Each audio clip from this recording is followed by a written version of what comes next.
The idea of reincarnation and life after death has been with humanity, arguably, since its collective understanding of its own existence.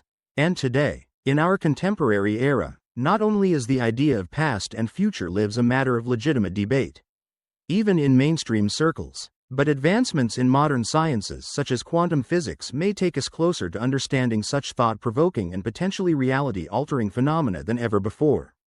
Indeed, if reincarnation were one day proven to be real, however we might define it, then it would essentially mean that each one of us, as well as everyone who has ever lived, is immortal, with many lives to be lived again and again, perhaps until the end of time itself. However, rather than whether reincarnation is real, we might ask just what it is, and what it represents. Is it proof of a human soul, for example? And is reincarnation the inevitable destiny of all human beings or just some? And if that is the case, who, or what, decides who lives again and who doesn't? Such questions are still being grappled with today and have been for thousands of years. We know that many legends of the ancient world speak of the gods being reborn into the rulers of the day. For example, many philosophers of ancient Greece pondered if the human soul would go on to live again and if it had lived before, even as relatively recently as the dark days of the Inquisition. To voice such beliefs of reincarnation would have likely resulted in you being burned at the stake as a heretic. In the modern age, while many still resist even the possibility of such things as reincarnation, much more serious research has been carried out, with several intriguing details highlighted, not least that of the many people who claim to be able to recall a past life. A large proportion of them are children. It is worth noting the musings of the great Carl Sagan, for example, who stated, admittedly, decades ago, that young children sometimes report details of a previous life, which upon checking, turn out to be accurate, and which they could not have known about in any other way than reincarnation. Sagan isn't alone in his deductions. Another person who has carried out extensive research into reincarnation is Jim Tucker, who authored the paper Children's Reports of Past Life Memories and stated that the subjects usually stop making their past life statements by the age of 6 or 7. And most, then, seem to lose the purported memories. This is the age when children start school and begin having more experience in their current life, as well as when they tend to lose their early childhood memories. Tucker also highlighted several other truly thought-provoking details. Often, although not exclusively, there was a period of less than 2 years between the birth of a child who would eventually recall their past life and the death of the individual whose life they could recall.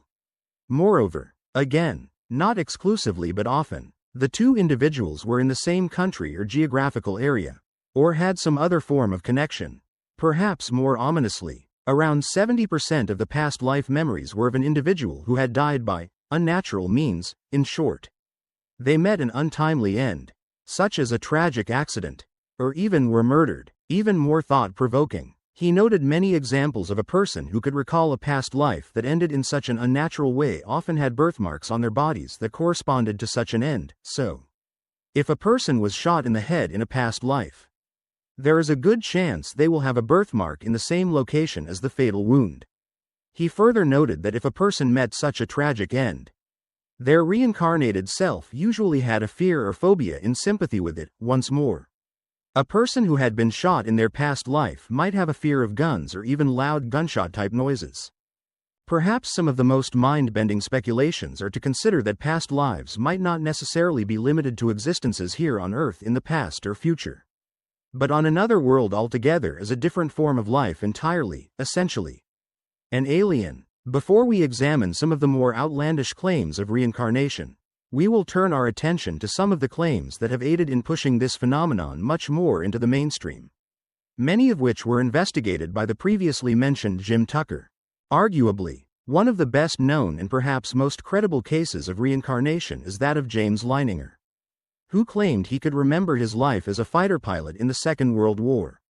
According to his family, from as young as 3 years old, James not only had an intense interest in Second World War aviation, he had intricate knowledge of how each aircraft worked, certainly beyond his age, not least as he had not been exposed to what the Second World War, fought over half a century earlier, actually was.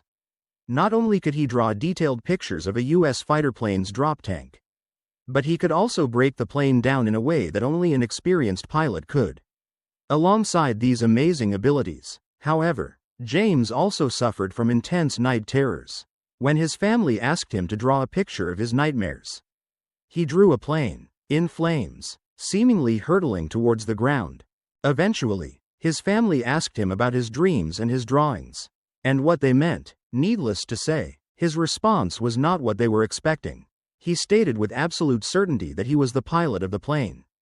Even more unsettling, he asserted that the Japanese had shot down his plane, and he had been in an accident as a result. He then stated, just as matter-of-factly, that his boat was the HMAS Natoma. When his parents researched what James had said, they discovered that the U.S. Navy boat existed and it had served against the Japanese in the Second World War. During subsequent investigations of James's claims, a photograph was shown to him of the crew members of the HMAS Natoma.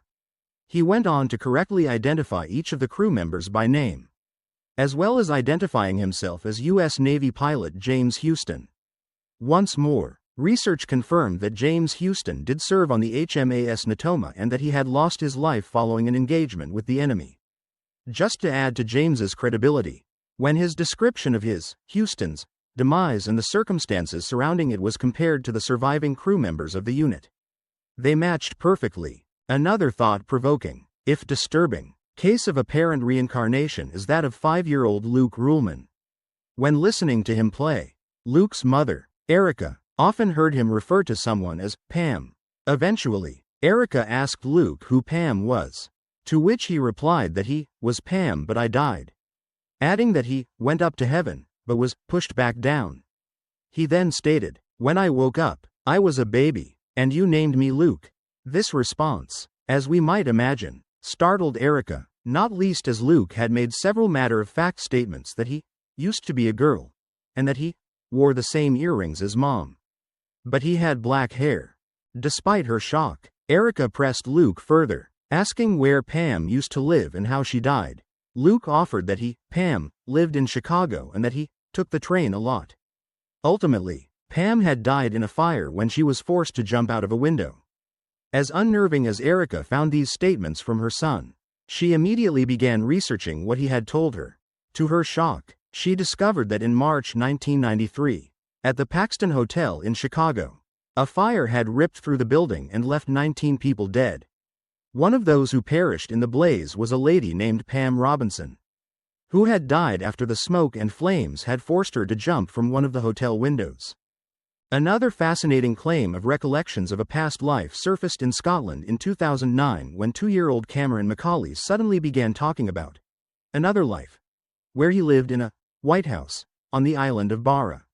Moreover, he offered even more details, stating that he had owned a black and white dog and was the son of Shane Robertson.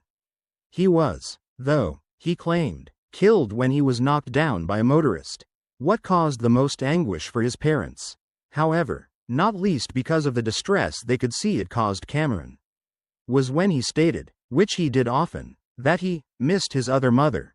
Eventually, the family decided to visit the island with Cameron, and he promptly led them to a White House on the beachfront. As if that wasn't proof enough, the family discovered that a family called the Robertsons did indeed live there.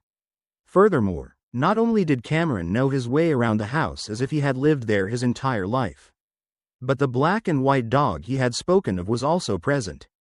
In fact, almost every detail Cameron offered matched all.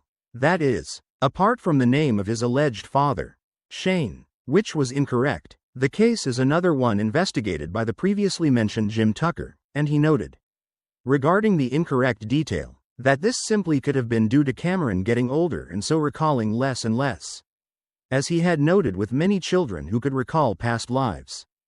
There is little doubt that one of the strangest cases of reincarnation came to light over half a century ago.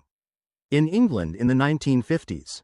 The story begins on May 5, 1957, when John and Florence Pollock, along with their 2 daughters, 11-year-old Joanna and 6-year-old Jacqueline, were driving through Hexham, where they lived, when they were involved in a horrific car accident in which both of the children were killed. John and Florence, as we might imagine, were shattered by the double loss. Around a year later, However, on October 4, 1958, Florence gave birth to twin girls, whom the couple named Jillian and Jennifer. Several weeks after their birth, John and Florence made a remarkable discovery, one that filled them with dread and comfort at the same time. Jennifer had clear birthmarks on her forehead and waist, in the same place as Jacqueline. One of their daughters, who had died in a car accident the previous year, had the same birthmarks. The couple put the discovery out of their minds and, in an attempt to move on with their lives, moved to the north of England for a fresh start. However, as the years went by, the two twin girls began asking for toys that not only did they not own, but that had belonged to their deceased sisters. The high strangeness continued when the family decided to move back to Hexham several years later. To their amazement, despite never having been there before, the two twins knew the area as if they had lived there all their lives. If there was any doubt that their twin girls were the reincarnated souls of their two daughters who had died in the car accident in May 1957, that was wiped away when observing the two girls' reaction whenever a car approached their vehicle, which was one of absolute fear and terror. Although many of the cases we have explored have featured people recalling past lives from relatively recently, there are cases of people recalling past lives from hundreds, sometimes thousands, of years ago. Perhaps one of the most well-known and intriguing of these is the case of Dorothy Eady, who claimed she was once the unknown lover of one of the most powerful pharaohs in ancient Egypt. And while such claims might be easy to dismiss as fantastical nonsense, when Eady began revealing information about archaeological sites that had not been released to the public, in some cases, had yet to be discovered, people began to take her claims much more seriously. Eady was born in London in 1904 and had a perfectly normal childhood until the age of 3, when a serious head injury caused her to be declared officially dead for several moments. She did, though, undergo an apparent miraculous recovery and appeared, at first, to be unaffected by the injury. However, as the months and years went on, her parents began to notice a distinct change in her behavior, not least her constant and sudden demands to return home to Egypt. Not only did the young girl begin to speak about life in ancient Egypt in amazing detail, but she claimed she had once lived there. Moreover, she insisted that she was a priestess named Bentrichet and had lived in the temple of Pharaoh Seti I. As the years went on, more and more details would emerge regarding Eady's alleged life in ancient Egypt. As well as the strange claims from their daughter, Eady's parents began to notice an increasingly volatile side of her nature. She would have random moments of rage, erupting in screams and shouts. What made these rages worse was that she would speak in a language that neither of her parents was familiar with. As her teenage years unfolded, Dorothy became increasingly detached from her life in London and instead spoke and dreamed of her real life in Egypt. By the time she was an adult at the age of 28, now married to Iman Abdul Megwid, she finally returned to Egypt. And when she did, further memories of her past life now came flooding back to her. Moreover, she now had the guidance of a spirit named Hor-Ra, and Hor-Ra not only offered guidance to her, but further information about her past life in ancient Egypt. She learned that her father had been a soldier in the Egyptian army who, following the death of her mother, who had been a fruit seller, had turned her over to the care of the priestesses in the temple of Pharaoh Seti I. She referred to the pharaoh as a living god, whom she eventually met and fell deeply in love with the pair even conceiving a child together. However, this child, the high priest insisted, would represent a great offense against the goddess Isis, and would cause many problems for the pharaoh. Ultimately, unable to be with the pharaoh, and with her unborn child all but forbidden, Bentrichet took her own life, although she often suggested cryptically that she had been encouraged to take such measures. Alongside these seemingly outlandish claims, though, Eady was able to provide archaeologists at ancient Egyptian sites with information not known to the public, and people began to take her claims more seriously. However, it was when she relocated to Abydos that some of her most thought-provoking revelations came to light. She began to speak of secret chambers and long-buried gardens that had yet to be discovered. It was, though, some of her seemingly impromptu acts in front of people that received the most attention. Many people reported seeing her press on certain stones in the walls of the temple. looking to many as if she were pressing on them in a very specific order. Whenever she was asked what she was doing during these moments, she offered that she was seeking hidden doors and portals to other places. Of course, what she meant by this is something up for debate, but to many, it was tentative proof that such otherworldly gateways existed in ancient Egypt and that there was likely a lot more to the ancient Egyptian gods than just mortal men. While Edie's claims perhaps garnered the most attention, not least due to the remarkably accurate claims regarding archaeological sites, there are many other claims from people in the modern world who believe they can recall a life long ago. One such example is James Arthur Flowerdew, also from the United Kingdom. Ever since he was young, Flowerdew has experienced intense dreams of being in a great city surrounded completely by desert. He also repeatedly saw a large temple carved into a rock face in the city. To his amazement, while watching a documentary on the BBC on the ancient city of Petra in Jordan, the pictures on his screen matched the images he had had for years in his dreams. Realizing his dreams meant something quite profound, Flowerdew immediately went to the newspapers with his claims. And a short time later, the producers of the BBC documentary contacted him, asking if he wished to make a program about his claims, during which he could find out more about his strange dreams and how they connected to the ancient city of Petra. Flowerdew readily agreed, and he and the film crew set out for Petra. Immediately on arriving at the ancient city, Flowerdew claimed he had an intense feeling of being home. It was clear that Flowerdew was fully aware of the layout and intricate details of the ancient city in a way that only a local person would have been aware. Moreover, much like Dorothy Eadie, he put forward locations of sites yet to be discovered, claims that proved to be completely accurate. While the sites themselves were significant discoveries in their own right, he further claimed that he believed he had not just lived here decades ago, but hundreds and hundreds of years ago. Perhaps the most startling claim was when he saw a guard station and immediately proclaimed that this was where his previous life had come to an end. He elaborated that someone had stabbed him with a spear in this location, and he had died. Needless to say, many who witnessed these events, as well as those who saw them on the documentary by the BBC, were more than convinced by Flowerdew's authenticity. In the book Died 1513, Born 1929, the autobiography of A.J. Stewart, Ada Kay wrote of her belief that she had lived before, specifically as the Stuart king, King James IV of Scotland, who was killed at the age of 40 at the Battle of Flodden in Northumberland in 1513.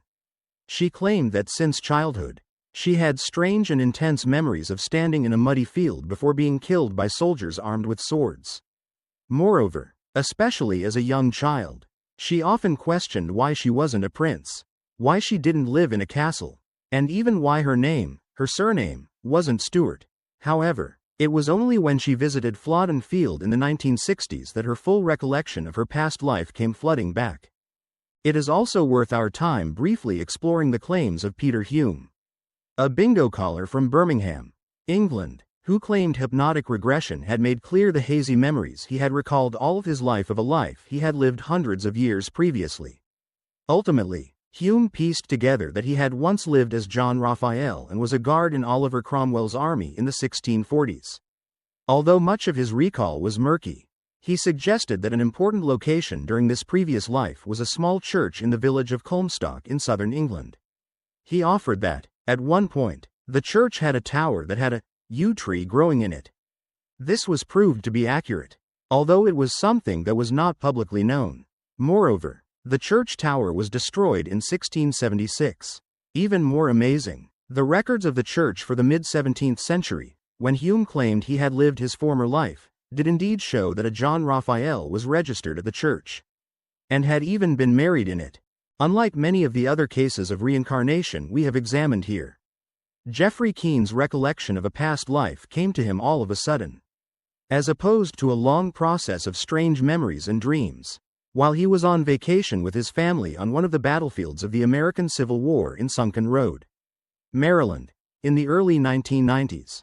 He had a sudden feeling overtake his body that caused him to believe he was about to have a heart attack. Ultimately, the pain in his chest passed, as did the intense dizziness he felt. However, he couldn't escape the feeling that he had been in this exact location before, a long time ago. By chance, before they returned home, The Keens had been invited to a party, and in attendance was a psychic. Jeffrey took the opportunity to speak with her about his surreal encounter on the battlefield. It was during this conversation that she asked if he had considered that he might have had a past life that was somehow connected to the location. Although he hadn't, as the memories of the field came back to him, he had an overwhelming urge to shout out the words. Not yet. He had no explanation for this. Perplexed but fascinated, Keen continued to research the location, as well as the battle itself. He soon came across a person named General Gordon, who had been at the Battle of Antietam at Sunken Road during the war. What really got Keen's attention, though, was that Gordon's most famous moment was when he shouted out the order. Not yet, to keep his troops from attacking and consequently falling victim to an ambush. When Keen noted wounds suffered by Gordon during the Civil War, they matched strange markings on his own body. Perhaps strangest of all, on his 30th birthday, Keen was hospitalized with a sudden, intense aching in his jaw. Records show that on his 30th birthday, Gordon was shot in the jaw. Make of all that what you will. Another well-known claim of reincarnation, and one that came to the person making such claims completely out of the blue, unfolded in the 1950s when a Colorado housewife, Virginia Tighe, claimed she had lived a previous life as an Irishwoman in the 19th century. These memories came to light one evening in 1952 when Virginia was at a dinner party and another guest in attendance. A hypnotist named Morey Bernstein claimed he could cure her of her persistent sneezes, after putting the young woman in a trance and instructing her to keep going back through space and time. She suddenly began speaking in a thick Irish accent. She had, incidentally, never been to Ireland in her life. She then went on to tell Bernstein that she was the daughter of a Cork barrister and had been born in 1798. Although she had married another in 1818 and was known as Bridie Murphy, a housewife in 19th century Ireland who had died in 1864. She went on to describe, quite accurately, various locations around Cork, and also showed she was knowledgeable in Irish folklore. It wasn't long before knowledge of her claims reached the media, and the Denver Post subsequently published a 3-part series of articles on her. Following this, as well as attention very much being on Tighe, many journalists, historians, and researchers into the afterlife descended on Cork to check if the details she had offered were true. Whether her claims were true or not, the international reaction to them was most definitely real. According to an article on the case in Medium by Laura Smith, scientists issued a report, preachers warned their flocks of fads in faith, and a teenager shot himself, saying that he wanted to investigate reincarnation personally. In short, her claims became an international talking point stretching out from society and culture, and into the realms of religion and science. Her claims resulted in the book by Bernstein, The Search for Bridie Murphy, which was later made into a film of the same name and topped the New York Times bestsellers list.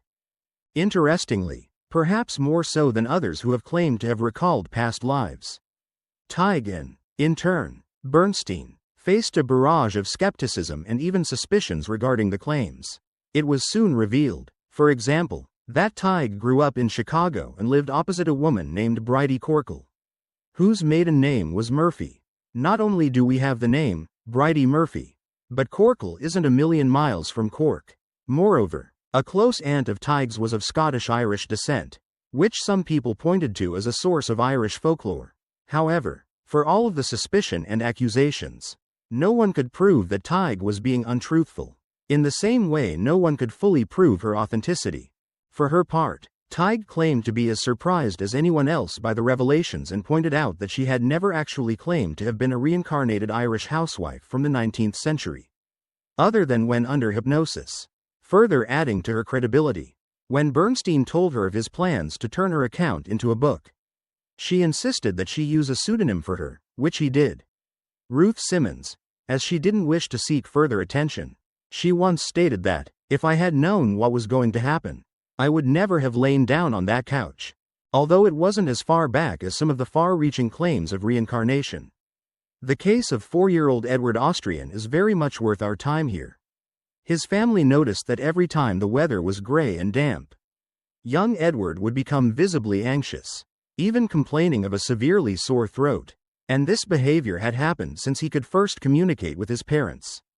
Eventually, they asked him what was causing his throat to hurt. He replied that his shot was hurting. Needless to say, his parents didn't understand what he was trying to say. It would, however, become clearer over the coming months. As Edward learned to speak and communicate better, he began to speak of his other life, when he was a serving soldier in the trenches of the First World War.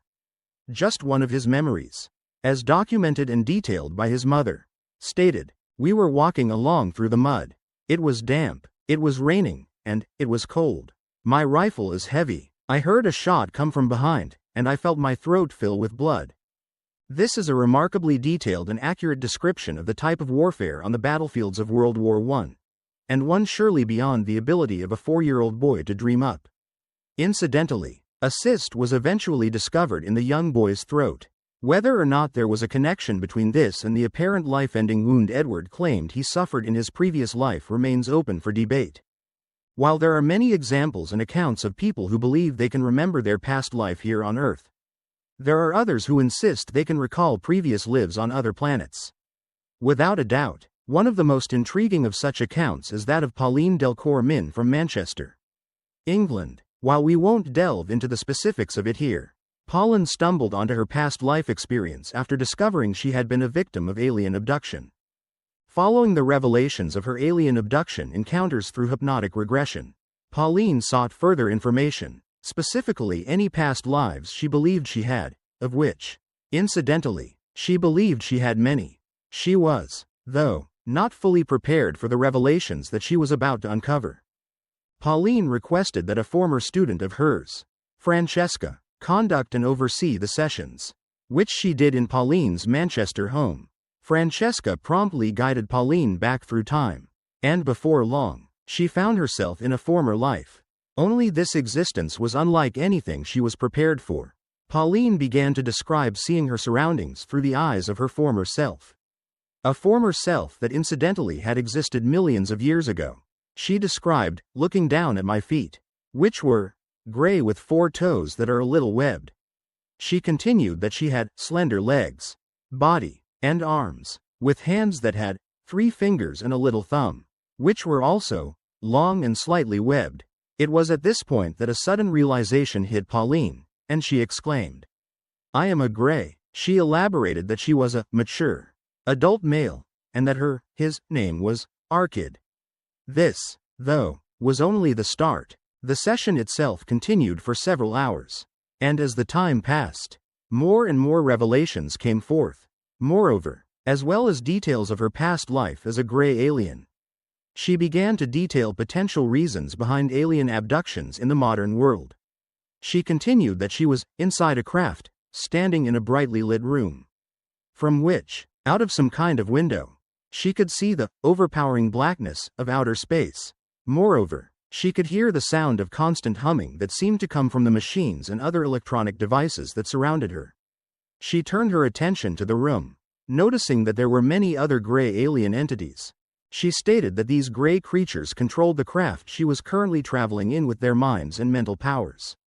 She elaborated that the craft, or more specifically, the many machines and devices, were also aware and responded to these mental commands. She then offered thoughts coming directly from this other self's mind, giving us a remarkable insight, if we accept the claims as accurate for a moment, into the mentality of these gray alien entities. She stated, "Random negative thoughts can be very destructive, so we do not have individual thinking anymore. It would be too dangerous. Our collective thinking is so powerful that it washes away individual deviations. The important thing is survival." She continued that too much individual thinking had led to greed, and, ultimately, a complete breakdown of their society, which, in turn, had tragic consequences for their civilization. She stated that this gray alien race had experienced terrible troubles with their physical bodies, which didn't work properly. This was especially so with their digestive systems, which prevented them from properly nourishing themselves, meaning they survived on a soup-like drink. This deterioration in their collective health led to them being unable to reproduce as humans did, with such conceptions resulting in abnormalities in their young. As such, This way of reproducing was abandoned. She continued that this destruction of their bodies was a result of exposure to radiation following the wrecking of their home planet by their own collective self-destructive ways. And while some did manage to flee this dying planet, they had already been exposed to this radiation. As they roamed space, despite having very long lives, they faced the real possibility of disappearing from the face of the galaxy. She elaborated further that while most of those who had fled their ruined world roamed the vast reaches of space, some members of the higher end of the hierarchy resided on artificial worlds that they themselves had created. There were, she continued, various bases on moons throughout space, but these were, essentially, staging posts and refueling stops, rather than permanent residencies, as they traveled through space in an attempt to find a new home. There were, though, further, more explosive revelations to come. She recalled that, as part of the crew of her particular ship, she worked in maintenance and took her orders from taller Greys. These taller Greys, she offered, took their orders from the machine intelligence, the central computer on our craft that is linked to the other craft. This detail is one worth examining for a moment. Many UFO researchers have come to similar conclusions about gray aliens operating with some kind of hive mentality. And many researchers, inside and outside the UFO community, have suggested that alien life, if it does exist, could very well be driven by robot or artificial intelligence. She claimed that after scanning the universe for an undetermined time, they picked up on a solar system whose third planet from its star appeared to offer them the conditions their civilization required. Ultimately, this planet was Earth, long before man evolved. Pollan stated, however, that while Earth offered these space travelers a place to regroup and obtain supplies, it was not tremendously suitable, mainly due to there being too much light that would cause further damage to their bodies. They landed on Earth, and Pollan offered further details from her apparent past life as a gray alien entity. She stated that not long after touching down on the planet's surface, a depression spread throughout the entire crew, mainly due to the apparent realization that they would likely not find a planet ideally suited to their needs. And while the mission was a successful one, in terms of regrouping and obtaining valuable supplies, mainly minerals that they extracted from the ground and from rocks that they used to make their soup, the mood was generally unhappy. After taking what they needed, they left Earth, and the revelations continued. After briefly examining the moon, the crew ventured further out, eventually landing on Mars. Moreover, not only was there an abundance of water on what we refer to today as the Red Planet, but there was a humanoid civilization there. She detailed how this civilization offered them shelter in the vast tunnel systems beneath the Martian surface, which they declined, stating it was not suitable for their purposes. Once more, after topping up supplies, the crew left Mars and ventured out into the outer reaches of the solar system. And it is during these recollections of this extraordinary past life that the most remarkable revelations came. As they were leaving the solar system, they found themselves in a meteor shower, which ultimately destroyed their craft. All of the crew died, including our kid, Pauline. It was her descriptions of the aftermath of their deaths, however, that are of most interest to us here. She claimed that from their astral bodies, they found themselves looking down on the wreckage of their spacecraft below. Moreover, their appearance was between a gray alien and a tadpole, which was a silvery gray color. This surreal moment, though, was about to get even more so. As they floated in outer space, several strange entities appeared, entities that Pauline referred to as angels, who urged them to go with them to another dimension. They did so, and Pauline recalled that this other dimension was very bright but not the kind of light that hurts. She then stated that each of them was melting into the sun, passing through it, through the dimensions that link us to our Creator, the ultimate source of all being. At this point, the regression session came to an end. Pauline's claims and apparent recollections of a previous life as an extraterrestrial entity, though, give us much to think about. Pauline Decor Min is far from the only person to have claimed to have recalled a previous life not on Earth. Researcher and author Alexis Brooks detailed the accounts of a woman she referred to as Kimberly, who had undergone hypnotic regression purely out of interest in past lives. What she discovered was quite mind-blowing. She suddenly recalled a life lived tens, perhaps hundreds of thousands of years in the past. Moreover, she, like the entities around her, was not human. Interestingly, the only detail she could recall of these entities was that their abdomens appeared to glow a bright golden, white color, and that they communicated telepathically. It was then that she turned her attention skyward. She could see two planets that were about to crash into each other. A moment later, upon their impact, she could feel waves of pure power washing over her. When asked, she couldn't be sure if she was watching this celestial event from onboard a spacecraft or from a nearby moon or planet. More recently, in April 2020, a woman named only as Lisa claimed she could also recall a previous life as an extraterrestrial entity. After being regressed by Mel Martin, Lisa recalled living as a small alien entity with pink skin and strange computer-like eyes. Moreover, she claimed that she was part of a research crew on a spaceship somewhere in space. Her specific role was to research different foodstuffs and how they could be developed into drinkable liquids. She claimed she was standing in a large room with a long corridor stretching into the distance and leading to other rooms on the ship. Furthermore, there were multiple other aliens just like her all around her, each engaged in one job or duty or another.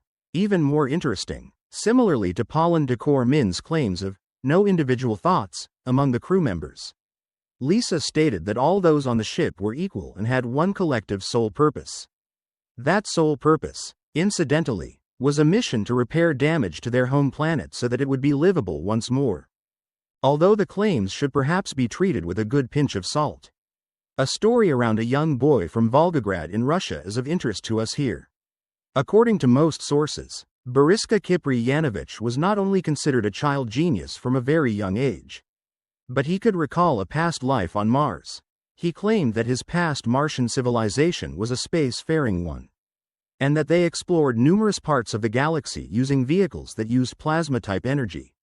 Boriska even claimed that he was a pilot of one of these advanced space vehicles, stating that not only did they travel into the far reaches of space, but that they could travel in time also. He continued that members of this Martian civilization aged to an Earth equivalent of around 35 years before the aging process stopped, and they lived extraordinarily long lives at this biological age.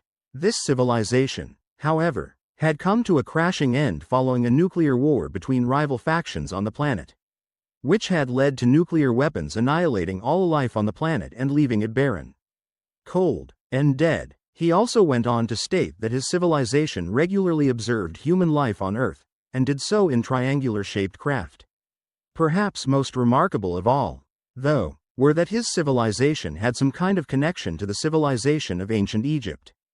Going on to say that there is a mechanism somewhere behind the ear of the Great Sphinx of Giza that, when put in motion, would not only unlock the secrets of the Sphinx, but also of Earth itself. It is perhaps interesting to note a detail highlighted by researcher and author Brad Steiger, who has explored around 6,000 claims and cases of past lives. He stated that from those, a fifth 20% could recall a previous existence as a non-human entity on another planet or somewhere other than Earth. And while this might not be an overwhelming percentage of people, it is still significant enough for us to contemplate that not only could reincarnation be a very real state or process, but that it might not be limited to existences on this planet. With this idea of otherworldly reincarnation in mind, it is perhaps worth considering the idea that alien abductions have a bizarre connection to reincarnation. Nick Redfern relayed the thoughts and conclusions of Whitley Strieber in his book Immortality of the Gods, Legends, Mysteries, and the Connection to Eternal Life, who offered that these alien visitors were a catalyst to personal evolution. Alchemists of the soul. In a word, they are transformers. He continued that these alien entities had the ability to extract the immortal human soul from the physical body, and that they did so on numerous occasions. Moreover, these entities recycled souls and then sent them back to our realm of existence. Essentially, they oversee the reincarnation of human souls. If there is any truth to such claims, we might ask, just where do these alien entities, gray alien entities behind the alien abduction phenomenon, sit in the pecking order of the universe? Who are they overseeing this recycling of souls for, and why? Bob Lazar made similar statements to George Knapp, stating that he had seen official government documents that described human beings' relationship with these alien entities as one that saw us being containers of souls. Is Lazar describing the same details as those offered by Stryber? Ultimately, reincarnation, what it might be and what it might mean, remains the topic of intense debate, one that an increasing number of mainstream scientists and researchers are joining. Whereas these instances were once dismissed almost universally outside of those who delved into them. Today, with the exploration of quantum physics and theories thereof, many are much more open to the idea of reincarnation than they perhaps once were. Given that quantum physics is forcing us to reevaluate what we understand our collective reality to be, as well as the experiments with white noise that appear to suggest some form of existence beyond death, we might imagine that reincarnation, and, ultimately, just what the human soul is, will eventually be explained by science. Does, for example, the human soul simply become a form of energy that exists on a frequency level undetectable to human beings? Is this what we would understand as ghosts or spirits?